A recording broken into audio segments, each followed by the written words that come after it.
नमस्कार, मी आकाश Jadhav. Bank of बडोदाने एस-बी-ओच्या जागा काढलेल्या आहेत त्याच्याबद्दलचा हा व्हिडिओ आहे. त्यामुळं व्हिडिओ सगळ्यात पहिल्यांदा आपल्या अशा मित्रांना पाठवा जे सध्याला कोणत्या ना कोणत्या प्रायव्हेट बँकेत, ग्रामीण बँकेत, नॅशनल बँकेमध्ये जॉब करत आहेत. कारण की बँकेमध्ये काम करणाऱ्या विद्यार्थ्यांच्या सर्कलमध्ये हा व्हिडिओ जो आहे तो फिरला पाहिजे. रिझन त्याच्या पाठीमागचं आहे की ह्या जाहिरातीबद्दल माहिती जेवढी जास्तीत जास्त माहिती बँकिंग फ्रॅटर्निटीमधल्या लोकांमध्ये गेली तेवढा जास्तीत जास्त हा व्हिडिओ जो आहे तो मराठी मुलांपर्यंत जो तो पोहोचणार आहे. तर व्हिडिओमध्ये आपण पहिल्यापासून शेवटपर्यंत शॉर्टमध्ये एक 15-20 मिनिट्समध्ये सगळे तुमचे डाऊट सॉल्व्ह होतील. कुठून अर्ज करायचा आहे, वेकन्सीज कशा आहेत, ह्या सगळ्या गोष्टी आपण या व्हिडिओमध्ये डिटेलमध्ये बघून घेऊयात. पण हे सगळं पाहत असताना मी आज नाही तर मागच्या काही महिन्यापासून थोडंसं पाठीमागं लागलो होतो की एस-बी-ओच्या वेकन्सीज निघाव्यात म्हणून. पण त्यातल्या त्यात एफर्ट जे होते ते एस-बी-ओच्या वेकन्सीज फ्रेशरसाठी एफर्ट जास्त होते. पण काही बँकांनी फ्रेशरसाठी काढल्याच्या नंतर बँक ऑफ बडोदाने एक मोठी रिक्रुटमेंट त्यासाठी काढली, पण त्यामध्ये एका वर्षाचा शेड्यूल कमर्शियल बँकेचा अनुभव जो तो टाकलेला आहे. असो, जे आहे ते ॲक्सेप्ट करून जास्तीत जास्त विद्यार्थ्यांपर्यंत ही गोष्ट जी ती आपल्याला पोहोचवायची. हे पोहोचवत असताना या पोस्टसाठी एलिजिबल बऱ्यापैकी विद्यार्थी सध्या कुठे ना कुठे जॉब करत असतील हे माहिती असूनसुद्धा मी सोबत बॅचच्या अनाऊन्समेंटचा माहिती तुम्हाला त्या माध्यमातून देणार आहे. सर, तुम्ही आमच्या जखमीवर मीठ सोडायचं काम करतायत, तर तसं नाही आहे. तुमच्याही ओळखीमध्ये भरपूर विद्यार्थी बँकिंगची एस-एस-सीची तयारी करत आहेत, त्यांच्यापर्यंत हा मेसेज जावा हाच त्या पाठीमागचा उद्देश आहे. तर आपली ऑफलाईन बॅच जी बँक एक्झामसाठीची तेजस 10.0 ही छत्रपती संभाजीनगर इथे 15 जुलैपासून स्टार्ट होत आहे. याबद्दलची माहिती विद्यार्थ्यांना पोहोचवा. ऑनलाईन तयारी करायची असेल किंवा एस-एस-सी CGL ऑफलाईन करायची असेल तर ती ऑफलाईन बॅच CGLची ऑलरेडी स्टार्ट झालेली आहे. बेसिक संपत आलेला आहे. 26 जुलैला ती स्टार्ट झालेली आहे. ऑनलाईन माध्यमातून करायचं असेल तर ऑनलाईनची पोस्टर जुनं आहे, पण भावना ज्या आहेत त्या नवीन आहेत. त्यामुळं ऑनलाईनची आपली प्राईम 9.0 जी आहेत ही आपली स्टार्ट झालेली आहे. ती बॅच पहिल्यापासून शेवटपर्यंत व्यवस्थितपणे मी कंडक्ट करतो आहे. विद्यार्थ्यांचा रिस्पॉन्स त्याला चांगला आहे. तर ऑनलाईन बँकिंगसाठीची बॅच बँकिंग प्राईम 9.0 आणि ऑनलाईनमध्ये एस-एस-सीची सुद्धा बॅच उपलब्ध आहे. जे विद्यार्थी आत्ता IBPS SOची तयारी करत आहेत त्यांच्यासाठी ॲग्रोस्टार नावाची IBPSच्या SO प्रीसाठी, ज्यामध्ये ॲग्रिकल्चर, मार्केटिंग, त्यानंतर IT हे जे विद्यार्थी आहेत ही तयारी करत आहेत ह्यांच्यापर्यंत क्वांट रिझनिंग इंग्लिश जेवढं त्यांना IBPS SO प्रीला पाहिजे तेवढा पार्ट आपल्याला ह्या ॲग्रोस्टार ऑनलाईन बॅचच्या माध्यमातून जी ती विद्यार्थ्यांना तयारी जी ती करता येईल. तर ही माहिती मला तुमच्यापर्यंत द्यायची होती. आपण थोडंसं पुढे येऊयात, जाहिरातीवर येऊयात. पहिल्यांदा जाहिरात जी आहेत ती पहिल्यांदा आपण बघूयात की कसं कसं आहे, कोणकोणत्या पद्धतीनं ह्या गोष्टी ज्या आहेत त्या असणार आहेत. बघा, ही जाहिरात आहे. जाहिरातीमध्ये पहिल्यांदा ऑनलाईन रजिस्ट्रेशन बघा, 4 जुलैपासून ते 24 जुलैपर्यंत ऑनलाईन रजिस्ट्रेशन असणार आहेत बँक ऑफ बडोदासाठी. पहिल्यांदा जाहिरात वाचून दाखवतो, त्यातले महत्त्वाचे मुद्दे घेतो आणि त्याच्यानंतर का अप्लाय करावा आणि का अप्लाय करू नये हा वाला पार्ट आपण त्याच्यानंतर बघूयात. बघा, तर तुम्हाला ज्या राज्यासाठी तुम्ही अप्लाय करताय त्याच राज्यामध्ये पोस्टिंग मिळणार आहे. त्यानंतर त्यांचं म्हणणं आहे की यार 6 महिन्यापेक्षा कमी अनुभव असेल तर चालणार नाही. होऊ शकतं की हा एका वर्षाचा अनुभव 2 तुकड्यांमध्ये तुमचा असू शकतो, पण 6 महिन्यापेक्षा कमी नसावा कुठलाही अनुभव. तर मिनिमम 1 इयर दिलेलं आहे. सर, हे अप्लाय करत असताना लोकल बँक ऑफिसर पोस्टचं नाव आहे, जे पगार आणि बाकी सगळ्या गोष्टी PO सारख्याच असणार आहेत. 2,500 वेकन्सीज आहेत. ॲप्लिकेशनसाठी तुमचं मिनिमम एज 21 ते 30 पाहिजे. एनी ग्रॅज्युएट चालतो. त्यानंतर अनुभव minimum 1 year post qualification experience as an officer in schedule commercial bank or any gramin bank as per second schedule of RBI. त्यानंतर त्यांनी दिलं आहे की तुम्ही ज्या राज्यातून अप्लाय करतायत candidate must be proficient in the local language of the state they are applying for reading, writing, speaking and understanding. हा वाला पार्ट आला पाहिजे. पण सोबतच बरं, ज्यांचं 10वी-12वीमध्ये ती लँग्वेज होती 10वी किंवा 12वीत त्यांना कसल्याही LPTची पण गरज नाही आहे. आणि सोबत त्यांनी दिले की experience in NBFC, cooperative bank, payment bank, small finance bank और fintech will not be consider. ह्यातला कसलाही अनुभव कन्सिडर होणार नाही. त्याच्यामुळं त्याच्याबद्दलचे कॉल विद्यार्थी करणार नाहीत ही अपेक्षा आहे. विद्यार्थी वाचतात, व्हिडिओ पाहतात, मग पुन्हा फोन करून सांगतात, सर मी सारस्वत बँकेमध्ये तो अनुभव चालेल का, मी ॲड वाचली का, हो वाचली, व्हिडिओ पाहिला का, हो पाहिला आहे, त्यात काय सांगितलं नाही चालणार, मग फोन कसं काय केला, नाही सहज एकदा तुमच्या तोंडातून ऐकावं म्हणलं की खरंच का नाही. तर अशा गोष्टी शक्यतो टाळा. जर इथं जे देईल मी कोणतं काय सांगणार आहे, माझा रेफरन्स पण हाच आहे. त्यामुळं NBFC, cooperative bank, payment bank, small finance bank आणि फिनटेक ह्याचा अनुभव चालणार नाही. शेड्यूल कमर्शियल बँकेत चालेल. मग सर हे शेड्यूल कमर्शियल बँक कोणत्या आहेत? ते बघा RBIच्या वेबसाईटवरच्या ह्या शेड्यूल कमर्शियल बँक आहेत, वाचून दाखवतो. त्यामध्ये तुम्हाला माहिती आहे पब्लिक सेक्टर बँकेपैकी स्टेट बँक ऑफ इंडिया आणि आपल्या 11 नॅशनलाइज बँका त्यामध्ये येतात. टोटल 12 झाले, 11 नॅशनलाइज बँक आणि एक स्टेट बँक ऑफ इंडिया. त्यानंतर ह्याच्यामध्येच पुन्हा प्रायव्हेट बँकेपैकी Axis, Catholic Syrian, City Union Bank, Development DCB, Dhanlaxmi Bank, Federal Bank, HDFC Bank, ICICI, IndusInd, Jammu and Kashmir Bank, Karnataka Bank, Karur Vysya Bank, Kotak Mahindra, Lakshmi Vilas, Nainital, Ratnakar, South Indian Bank, Tamilnadu Mercantile Bank, Yes Bank, Bandhan Bank, IDFC Bank, IDBI Bank ह्या बँका आहेत. आणि foreign बँकांपैकी आता आपले जेवढा video पाहणारा वर्ग आहे मला वाटत नाही की ह्यापैकी कोणी पाहणार असेल. हे फॉरेन बँक ज्यांच्या ब्रांचेस इथे किंवा कोणी बाहेर देशात काम केलं असेल तर ह्या फॉरेन बँक त्यामध्ये येतात. बाकी राज्यातल्या सहकारी बँका त्यामध्ये येणार नाहीत. वाटल्यास ही पण यादी तुम्हाला व्यवस्थित दिसू देतो, म्हणजे तुम्हाला पाहता येईल की फॉरेन बँकमध्ये तुम्ही कुठं काम केलं असेल तर हा सुद्धा पार्ट त्यामध्ये आला पाहिजे. असो, तर तो एक मुद्दा तुमचा क्लिअर झाला. आता अजून पुढे या, चला अजून जाहिरातीमध्ये पुढे या. त्यांनी दिले की हे फुल टाईम एम्प्लॉई आहेत. त्यानंतर हे फुल टाईम जॉब आहे, हा कॉन्ट्रॅक्च्युअल जॉब नाही आहे. पण जर का तुम्ही आधी बँक ऑफ बडोदामध्ये होता आणि ॲज अन ऑफिसर तुम्ही रिझाईन केलेला आहे, अप्लाय करू नका. किंवा मागच्या काही दिवसात तुम्ही ऑन कॉन्ट्रॅक्ट मागच्या 3 वर्षामध्ये कधी काम केलेलं असेल तर अशा केसमध्ये अप्लाय करू नका, कारण की तुम्ही सोडलेलं आहे अशा केसमध्ये. Employees working in bank of Baroda in officer cadre or employees engage in contract, म्हणजे सध्या जे बँकेमध्ये ऑफिसर केडरला आहेत किंवा कॉन्ट्रॅक्ट बेसिसवर आहेत त्यांनी सुद्धा अप्लाय करू नका, स्पष्ट सांगितलेलं आहे. पुढे बघा, जागांमध्ये जर तुम्ही बघितलं तर जागांमध्ये महाराष्ट्र 485, त्यानंतर कर्नाटका 450, गुजरात 1160 आणि गोवा 15 वेकन्सीज आहेत. तर आपल्याला कुठून अप्लाय करायचं ते बघूयात. मी याच्यामध्ये कन्सिडर करत असताना अपेक्षा होती मला तेलंगणा किंवा आंध्र प्रदेशची, कारण की नांदेड, यवतमाळ ह्या पट्ट्यामध्ये तिकडून जवळ पडतं, पण तिकडच्या वेकन्सीज मला काही दिसल्या नाही. त्यामुळं आसपासच्या ह्या 4 राज्यांच्या वेकन्सीज जे आहेत त्या आपण कन्सिडरेशनमध्ये घेतलेल्या आहेत. थोडं अजून पुढे बाकी पण राज्यांच्या जागा आहेत, पण त्या जवळ नसल्यामुळं, पण ह्या 4 राज्यातच सगळ्या जागा आहेत. मित्रांनो, आपण जर बघितलं 2,500पैकी 1160, 485, 450 हे 900, 2000, 2100 जागा तर ह्याच झाल्या. 2,500पैकी 2100 जागा ह्या महाराष्ट्राच्या आसपासच्या राज्यांना आहेत. 21 ते 30 एज लिमिट आहे. OBCसाठी 3 वर्ष एक्स्ट्रा आणि SC ST साठी 5 वर्ष एक्स्ट्रा मिळणार आहेत. तुमचा एक्सपिरियन्स काउंट होणार आहे ॲज ऑन 1 जुलै 2025. त्यानंतर त्यांनी पुन्हा मेन्शन केलेलं आहे, मीही पुन्हा सांगतो, NBFC, cooperative bank, payment bank, small finance bank, fintech हा अनुभव चालत नाही.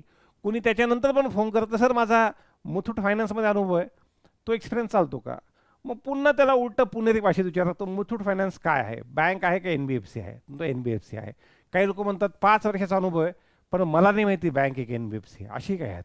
तर त्यामुळं याच्यामध्ये चालणारा अनुभव हा शेड्यूल्ड कमर्शियल बँकेचा किंवा ग्रामीण बँकेचा. आता त्याच्यामध्ये मी आता तुम्हाला यादी दाखवली शेड्यूल्ड कमर्शियल बँकेची, त्याच्यामध्ये ग्रामीण बँकांवर पण पकडा, ग्रामीण बँकेचाही चालतो अनुभव. पुढे ॲप्लिकेशनची फी 850 आणि ही आहे जनरल EWS OBC आणि 175 आहे SC ST PW. बऱ्यापैकी तुम्ही लोक वर्किंग असाल, त्यामुळे फीस हा क्रायटेरिया तुमच्यासाठी नसेल. लोकेशन जे आहेत पोस्टिंगचं, तुम्ही ज्या राज्यातून अप्लाय करतायत त्या राज्यात तुम्हाला पहिले 12 वर्ष किंवा स्केल 4चं प्रमोशन घेईपर्यंत तुम्हाला त्याच राज्यात राहणं आहे. त्यामुळं टेन्शनच नाही आहे. जर का महाराष्ट्रातून अप्लाय केलं तर तुम्हाला 12 वर्ष किंवा SMGS स्केल 4पर्यंत विचेवर इज अर्लियर, 2 पैकी जे आधी होईल साधारणतः तेवढे दिवस थांबायचं, 12 वर्ष थांबायचं असं पकडून चला.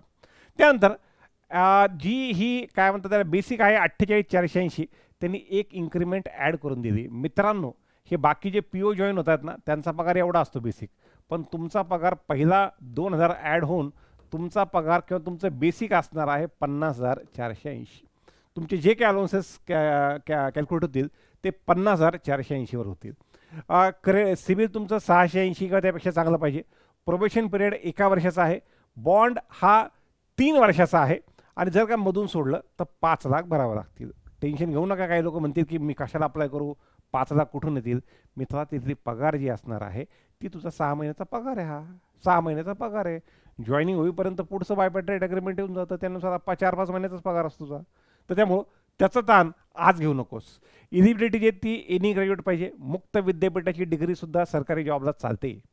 सिलेक्शनची जी पोस्ट आहे सिलेक्शन प्रोसिजर जी आहेत ती एक्झाम, आता एक्झामच्या सोबत घेतलं तर सायकोमेट्रिक टेस्ट लिहिलेलं आहे, पण खाली कुठं मला दिसलं नाही भाऊ. एक्झाम इंग्लिश आणि हिंदी या 2 भाषेत होईल. सेक्शनल कट ऑफ असणार आहे. निगेटिव्ह मार्किंगसुद्धा येस असणार आहे. निगेटिव्ह मार्किंग 25% असणार आहे. चुकीनं नोंद झालं तिथं. आणि सोबत तुम्हाला ग्रुप डिस्कशन आणि इंटरव्ह्यूचा पार्टसुद्धा जो तो होणार आहे, जो आपल्याकडे निखिल डांगे सर खूप व्यवस्थितपणे कव्हर करून घेतात. पुढे आता दिलं की एक्झाम क्वालिफाय व्हायला आता 30-30 मार्काचे 4 सेक्शन आहेत. एक्झाम क्वालिफाय व्हायला त्यांचं म्हणणं आहे 40% मार्क सफिशियंट आहेत. 40% मिनिमम मार्क पाहिजेत आणि 120 पैकी 40% म्हणजे 48 मार्क पडायला लागले तर परीक्षा खूप सोपी असणार आहे. परीक्षा खूप सोपी असणार आहे. आणि EWS जनरल आणि बाकी कॅटेगरीला जे आहेत रिझर्व कॅटेगरीला 120च्या 35%. आपण जर बघितलं एकाला डबल दुसऱ्याला हाफ केलं तर 42 मार्क पाहिजेत. सांगण्याचा मुद्दा पेपर हा PO प्री ह्या लेवलचा असण्याची दाट चान्सेस आहेत. PO प्रीमध्ये हमखास आपल्याला जनरल अवेअरनेस हा विषय नसतो, पण यामध्ये English 30 question 30 mark, banking knowledge 30 question 30 mark, general economic awareness 30 question 30 mark आणि रिझनिंग आणि क्वांट हा 30 क्वेश्चन 30 मार्क. अशा पद्धतीने 120 प्रश्न आणि 120 मार्क्स हे असणार आहे. ठीक आहे, थोडंसं पुढे या. त्याच्यानंतर पुढे दिलं त्यांनी सोबत स्पष्ट सांगितलेलं आहे की कामाचा तुम्हाला जे ना तो सेल्स प्रोफाईल त्यामध्ये असणार आहे. कारण की preference will be given to candidate who demonstrate a strong alignment with the bank score value and exhibit a natural flair for sales. तर खूप लोक म्हणतील आम्ही का अप्लाय करावं. इतर बँका घ्या, प्रायव्हेट बँका, त्या कुठे लिहितात का? नाही आहे, पण करून घेतात ना. पुन्हा नॅशनल बँकांवर या, POच्या ॲपोसाठी कुठे लिहितात का? नाही, पण करून घेतात ना. तर फक्त स्पष्ट दिलेलं आहे, बाकी काही ताण नाही, अप्लाय करायचा. पुढे या. त्यानंतर जे विद्यार्थी फिजिकली चॅलेंज आहेत त्यांना स्क्राईबसाठी कुठेही 1 स्टेप बिलो मी तरी वाचलं नाही, तर तुम्हाला एनी अकॅडमिक स्ट्रीमचा स्क्राईब हा सोबत घेऊन जाता येईल. लँग्वेज प्रोफिशियन्सी टेस्ट त्यांनी सांगितलेलं आहे की ज्यांचं 10वी-12वीमध्ये तो विषय होता त्यांना काही आवश्यकता नाही आहे, पण बाकीच्यांची एक लँग्वेज प्रोफिशियन्सी टेस्ट जी आहेत ही होणार आहे. ती जी आहेत ती एक्झाम झाल्याच्या नंतर आणि इंटरव्ह्यूच्या आधी दोघांच्या मध्ये होणार आहे. थोडंसं अजून पुढे GDPIमध्ये आपल्या रिटर्न एक्झामचं वेटेज किती आणि इंटरव्ह्यूचं किती हे मला कुठेही दिसलं नाही. तर कुठेही दिसलं नाही तर मी अंदाजे ॲझ्युम करतो, कुठेही दिसलं नाही बरं का, अंदाजे ॲझ्युम करतो की 80% रिटर्न असावा आणि 20% इंटरव्ह्यू असावा. असूही शकतं, पण माझ्या काही पाहण्यात आलेलं नाही बरं का. थोडंसं पुढे या. कोणकोणते डॉक्युमेंट सोबत ठेवायचे ती माहिती आजच घ्या. त्यातल्या त्यात OBC आणि EWS पोरं तुम्ही बँकेत जॉब जॉईन केल्यापासून शक्यतो काढत नाहीत, तर 1 एप्रिल 2025 नंतरचं कधीचही सेंट्रल EWS आणि सेंट्रल OBC काढून ठेवा. SC ST आधी काढलेलं सर्टिफिकेट चालून जाईल, प्रॉब्लेम नाही. तर हे झालं ॲप्लिकेशनची प्रोसेस. टिपिकल IBPS ॲप्लिकेशन आहे, त्यामध्ये काही नवीन नाही आहे. त्यानंतर तुमचा प्रायमरी रोल सांगितलं त्यांनी की तुम्हाला कोणकोणते जॉबच्या गोष्टी ज्या आहेत त्या असू शकतात. तर सेल्स प्रोफाईल आहे तो असणारच आहे, तो आता बँकेच्या जॉबसोबत लागून आलेला आहे, त्याच्यामुळं त्याच्याकडे जास्त सध्या लक्ष द्यायचं नाही. एक्झामसाठी चिक्कार महाराष्ट्रामध्ये सेंटर्स आहेत. कोणतेही आसपासच्या जिल्ह्यांमध्ये तुम्हाला जावं लागेल. एवढे जिल्हे आहेत बघा: अहिल्यानगर, अमरावती, भंडारा, छत्रपती संभाजीनगर, जळगाव, कोल्हापूर, मुंबई, नागपूर, नांदेड, नाशिक आणि पुणे हे एक्झामसाठीचे सेंटर जे आहेत ते असणार आहे. थोडं अजून पुढे बाकी खाली तुम्हाला त्यामध्ये दिले आहेत की कोणकोणत्या वेगवेगळे तुम्हाला SC ST OBC EWS ex serviceman कुणाकोणासाठी कोणकोणते सर्टिफिकेट लावायचे किंवा PWD ते दिलेलं आहे. थोडं इकडे या. सर 1 वर्षाचा अनुभव का? जर तसं दिलं नसतं तर बँकेला वाटलं असेल की सेंट्रल आपल्या SBIनं 2 वर्षाचा अनुभव टाकला आहे आणि त्यांना त्यामध्ये क्वालिटी क्राऊड मिळाला आहे, तर आपण पहिल्यापासून 1 वर्षाचा अनुभव म्हणजे पोरगा त्याच्यामध्ये त्याच पगारीमध्ये द्यायचं आहे, फक्त 1 इन्क्रीमेंट एक्स्ट्रा द्यायची आहे. तर आपल्याला 1 वर्ष काम केलेला मूल काय मिळतो? ज्यानं 1 वर्षामध्ये आसपासच्या सगळ्या गोष्टी दुनियादारी पाहिलेली आहे म्हणून त्याने ते ॲड केलं असेल. तशी माझी इच्छा नव्हती. मला असं वाटत होतं की फ्रेशर मुलांना चान्स मिळावा म्हणून. असो, आता त्यामुळं हा वाला क्रायटेरिया दिलेला आहे. बरं, सोबत लगेच काही जण पटकन सांगतात की सर अशा केसमध्ये कॅम्पेन करा, हे करा, ते करा, हे ॲड करा, ते ॲड करा. पहिल्यांदा बँका आणि त्यांचं स्ट्रक्चर जे ते वेगळ्या पद्धतीने चालतं. याच्याबद्दल जे आहे कॅम्पेन करा, हे करा, माझं 1-2 दिवसामध्ये मंथली सेशन होईल, मी त्याच्यामध्ये बोलतो. सगळ्या बँका LBOकडे वळतील का? तर हळूहळू वाढताच आहेत. बघा सेंट्रल बँक ऑफ आपल्या SBIने चालू केलं होतं. SBIच्या नंतर कोणाकोणाची ॲड आली, युनियन बँक आली, युको बँक आली, इंडियन ओव्हरसीज बँक आली, बँक ऑफ बडोदा आली. ऑलरेडी 4-5 बँका आलेल्या आहेतच. एखादी बँक अजून असेल कोणती राहिलेली, तर 4-5 बँका आलेल्या आहेत. सगळ्याच बँका LBO काढतील. त्यातल्या त्यात जसं पाठीमागे एक बँगलोरमध्ये प्रकरण घडलं होतं SBIमध्ये, की मी लोकल भाषेमध्ये बोलणार नाही, त्यात आता ओव्हरऑल राज्यांमधला हा जो भाषेचा वाद आहे तो आल्यामुळं बँका या केसमध्ये सावध भूमिका घेतील आणि बँकासुद्धा POच्या वेकन्सीशिवाय LBOच्या सुद्धा वेकन्सी ज्या आहेत त्या काढतील. पुढे प्रायव्हेट बँकेत काम करून LBOकडे वळणे कितपत चांगलं. आता ज्या विद्यार्थ्यांचं खूप जास्त मार्कांनी राहतंय, ज्या विद्यार्थ्यांचं 2-3 वर्षे तयारी करून प्रीच निघत नाही आहे, अशा विद्यार्थ्यांनी प्रायव्हेट बँकेचा रूट घेऊन LBOकडे आलेले कधीही चांगलं. मी कंडिशन लावलेली, खूप लोक ते कंडिशन न वाचता स्ट्रेट जातात, तसं नाही. तर तुम्हाला जर असं वाटतं की हो मी अनुभव घेऊन पुढे जाऊ शकतो, तर अशा पद्धतीने तुम्ही करू शकता. सर या परीक्षेची डिफिकल्टी काय असेल, मी ऑलरेडी सांगितलं, जास्तीत जास्त IBPS PO प्री ह्या लेवलनं पेपर जो तो असणार आहे. पुढे कोणत्या राज्यातून अप्लाय करावा, ये अच्छा क्वेश्चन है. कोणत्या राज्यातून अप्लाय करावा, इकडे बघा. तसं जर तुम्ही गुजराती भाषाची 2 गोष्टी, जर तुम्ही 12 वर्ष गुजरातमध्ये राहण्यासाठी कम्फर्टेबल असाल, नंबर 1, आणि दुसरं जर का तुम्ही गुजराती LPT क्लिअर करू शकत असाल, तर हो इथे कट ऑफ सगळ्यात कमी लागेल. आता तो तुमचा पर्सनल चॉईस आहे, तुम्हाला कसं जायचं आहे. रिझन काय, ह्याच्यामध्ये भरपूर मुलं असे जे 15, 20, 25 हजारावर बँकेत प्रायव्हेट बँकेमध्ये नावाला ऑफिसर या पोस्टवर आहेत, पण भरपूर काम करतायत. तर असे विद्यार्थी म्हणतात भारतात कुठे टाका पण चांगला पगार द्या. आता ह्यांचा जो पगार असणार तो 50,000 बेसिक आहे.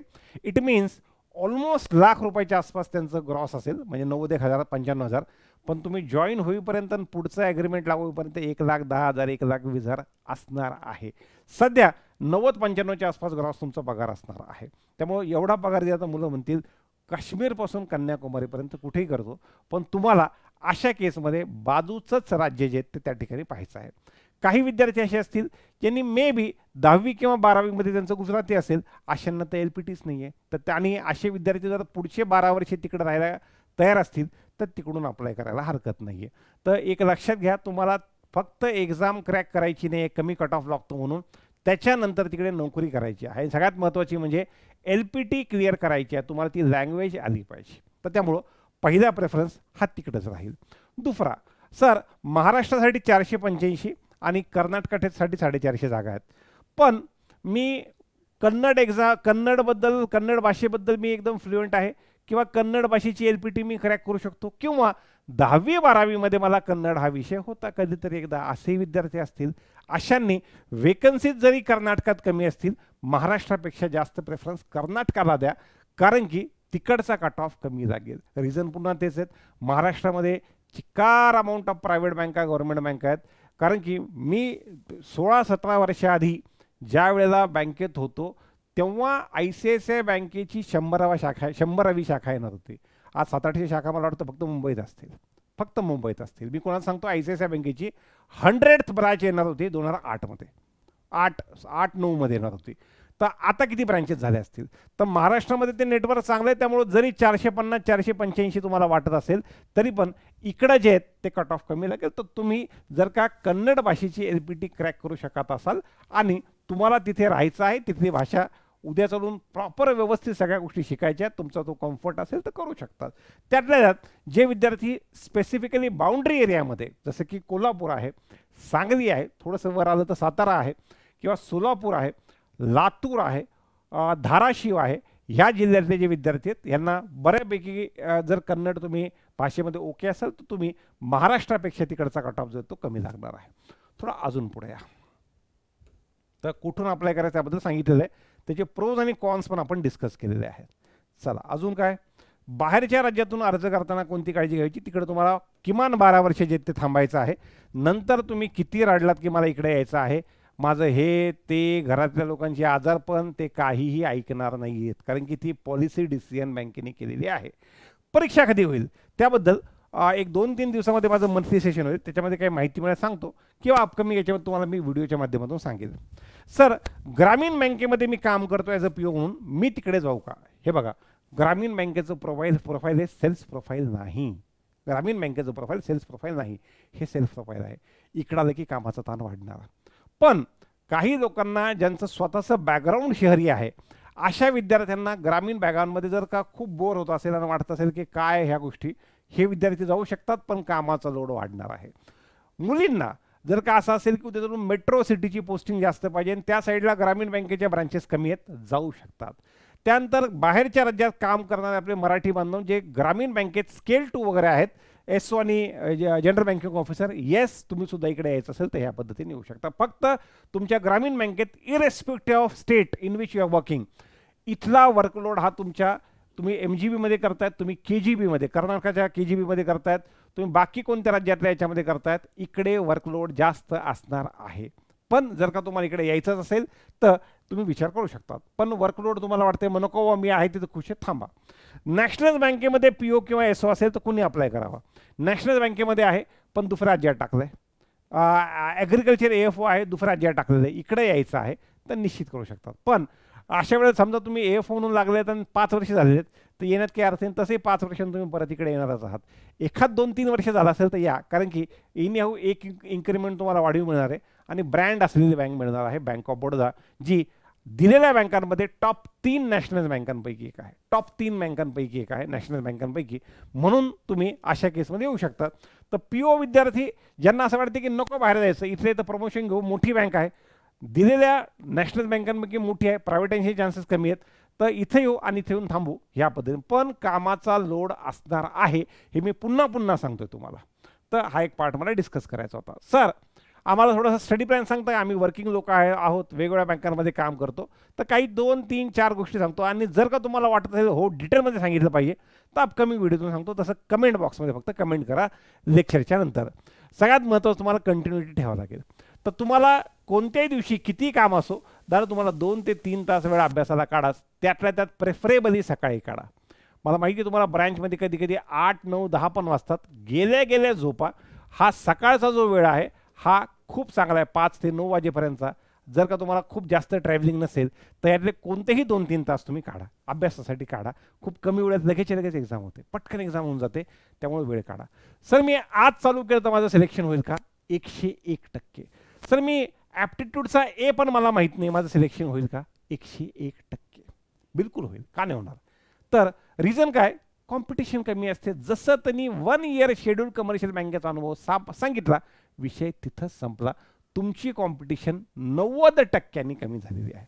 ह्याच का जागा IBPSच्या किंवा ह्यांनी LBOमध्ये विदाऊट वर्क एक्सपिरियन्स काढले असताना 2,500 जागांसाठी माझा अंदाज आहे ॲप्लिकेशन आले असते 1,00,000 ते 1.5 लाखापर्यंत, नाही 1.5 लाख ते 2 लाखापर्यंत, 1 ते 2 लाखामध्ये ॲप्लिकेशन आले असते. आता येणारे ॲप्लिकेशन जे ते खूप कमी असतील, कारण की आता कॉम्पिटिशन बऱ्यापैकी कमी झाली. आणि त्या 1-1.5-2 लाखाच्या ॲप्लिकेशनमध्ये सगळेजण दिवसभर क्वांट ट्रेनिंगली जे करत बसले होते, आता सगळेजण वेगवेगळ्या ठिकाणी बँकेमध्ये करंट, सेव्हिंग अकाउंट, कासा, त्याच्यानंतर third party product, insurance complete करायचं, हे करायचं, सगळेजण आपापल्या गणगणित आहेत. त्याच्यामुळं मी काय म्हणतोय, तुम्ही काय म्हणता मी 5 दिवस अभ्यास करत नाही आणि शनिवार रविवारी 10-10 तास करतो, चालणार नाही. शनिवार रविवारी 10-10 तास आहे ना, किती होतात? 20 तास आहेत दादा, 20 तास आहेत ना, 25 तास कर, आठवडाभर कर. 20 तास नको करू, 25 तास कर, डिवायडेड बाय 7 दिवस, 7-21, 3-3.5 तास काढा. सर मी आधी कधीच अभ्यास केलेला नाही आहे, मग अशा वेळेला थोडासा एखादा कोर्स जर तुम्ही सोबत लावला आणि त्या पद्धतीने केलं तर बरं पडेल. सर तुम्ही जेवढ्या गोष्टी सांगितल्या होत्या त्यात आमच्या कामाचं काय आहे, त्यात तुमच्या कामाचं जे आहेत ना, ही बँकिंग प्राईम 9.0 आहे. जर का तुम्हाला वाटतं की मला तयारी करायची आहे तर बँकिंग प्राईम 9.0 का? कारण की त्यामध्ये मी रोज सकाळी 9 वाजता लाईव्ह पण शिकवतो आणि त्याच्यामध्ये रेकॉर्डेड आमचा सगळा कॉन्टेंट पहिल्यापासून तयार आहे. तर रेकॉर्डेड मला काय करायचा, कसा करायचा, मी तुम्हाला एखादं मीटिंग घेऊन जे ते मीटिंगच्या माध्यमातून सांगतो की काय काय करायचं, कसं करायचं आहे. तर पुस्तकं बाकी सगळ्या गोष्टी तुम्हाला घरपोच मिळतील, तर त्या माध्यमातून तुम्हाला ती तयारी जी ती करता येईल. तर तुम्हाला कंटिन्युटी ठेवायची आहे, म्हणजे रोज काही ना काही अभ्यास करायचा आहे. दुसरं डिफिकल्टीवर सांगितलं, खूप PO प्रीच्या लेवलची डिफिकल्टीवर असेल. एक्सपेक्टेड कट ऑफ हा आज सांगता येणार नाही, पण 40%पेक्षा जास्तच असेल, कारण की एक्झामच पहिल्यांदा होती. इम्पॉर्टंट टॉपिक बघा रे, क्वांटमध्ये काही लोक म्हणतील मी माझा माझा अभ्यास करायचा, मला मला सांगा माझं. तर क्वांटमध्ये तुम्ही थोडंसं स्पीड मॅचचे टॉपिक आणि DIचे टॉपिकवर जास्त फोकस करा. रिझनिंगमध्ये दोन्ही पण पार्टवर थोडा तयारी करा, कारण की 30 मार्कांपैकी 15 मार्काचे तुमचे पझल असतील आणि ऑन 15 ते 16, 17, 18 मार्कापर्यंत 10-12 मार्काचं मिसलेनियस टॉपिक्स असतील, ते सगळंच असू शकतात. त्यामुळं क्वांटचा पार्ट, रिझनिंगचा पार्ट, इंग्लिशचा पार्ट, GAचा पार्ट सगळा तुम्ही बँकिंग प्राईम 9.0च्या माध्यमातून जे तुम्हाला मिळेल त्याची ॲडव्हर्टिजमेंट पण खाली चालू आहे. रेकॉर्डेड कॉन्टेंट कोणता करायचा आहे तुम्हाला 1 by 1 जे ते सांगून देईल. तर ह्या पद्धतीनं ह्या सगळ्या गोष्टी तुम्हाला करता येतात. असो, एक चांगली जाहिरात तुमच्या हातामध्ये आलेली आहे, त्याच्यामुळं ह्या संधीचं सोनं करा. ह्या बँकेने फक्त 1000 जागा दिलेल्या आहेत बघा फ्रेशरसाठी, आणि IBPS POच्या माध्यमातून इथून 2500 दिलेल्या आहेत. अशा पद्धतीचं संधीचं सोनं तुम्ही लोक निश्चित कराल ही मला अपेक्षा आहे. जास्तीत जास्त मराठी विद्यार्थ्यांना सांगा की ह्या परीक्षेला अप्लाय करा, आणि कोणत्या राज्यातून करायचं ही तुमच्या रिस्क प्रोफाईलवर आहे. मला आयुष्यभर मी महाराष्ट्राचा महाराष्ट्र माझा म्हणलं की इथूनच करा. इनक्रेडिबल इंडिया म्हणलं तर अशा केसमध्ये तुम्ही बाजूच्या राज्यातून सुद्धा अप्लाय करू शकतात, कारण की तिथला कट ऑफ कंपॅरेटिव्हली महाराष्ट्रापेक्षा कमी लागण्याची दाट शक्यता आहे. असो, तर एवढीच माहिती ह्या व्हिडिओच्या माध्यमातून मला तुमच्यापर्यंत द्यायची होती. व्हिडिओ शेवटपर्यंत बघितल्याबद्दल धन्यवाद. व्हिडिओबद्दलच्या आपल्या प्रतिक्रिया किंवा आपले डाऊट्स निश्चित तुम्ही कमेंट बॉक्समध्ये कमेंट करू शकतात. मी कमेंट बॉक्समध्ये तुम्हाला एक लिंकसुद्धा दिलेली, ज्या माध्यमातून तुम्हाला ॲप्लिकेशन कुठं करायचं आहे आणि ह्याची जी PDF आहे, ह्या दोन्ही गोष्टी तुमच्यापर्यंत उपलब्ध त्या माध्यमातून करून देण्याचा जे ते प्रयत्न केलेला आहे. काही डाऊट असेल तर खाली दिलेले जे नंबर आहेत त्यांच्यावर कॉल करा आणि तुमच्या डाऊटचं निराकरण त्या माध्यमातून करायचं आहे. धन्यवाद.